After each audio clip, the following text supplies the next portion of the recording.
আসসালামু আলাইকুম everyone, welcome back to my new blog. আমার ফ্রম আর্ট প্যারাডাইস আপনাদের সাথে শেয়ার করব মোরগ পোলাও রেসিপি। তো চলেন শুরু করা যাক। এখানে আমি নিয়ে নিয়েছি পরিমাণ মতো মাংস, এরপরে দিয়ে দিয়েছি স্বাদ মতো লবণ, মরিচ আর গুঁড়া মরিচের মশলা, তেজপাতা আর দারচিনি, এলাচি, লং।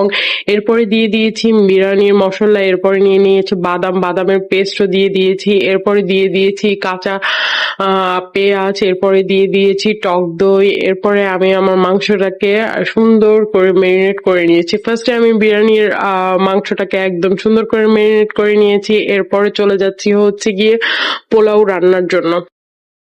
রাইসটা রান্না করার জন্য আমি তাওয়ার মধ্যে তেল নিয়ে নিয়েছি আর পরিমাণ মতো দিয়ে দিয়েছি পেঁয়াজ। ফার্স্টে বেরেস্তা করে নিব পেঁয়াজের, এরপরে আবারও তেলের মধ্যে হালকা পেঁয়াজ দিয়ে দিব হচ্ছে গিয়ে ঘি দিয়ে সুন্দর করে নাড়াচাড়া করে নিব। নাড়াচাড়া করার পর হচ্ছে গিয়ে এই পেঁয়াজ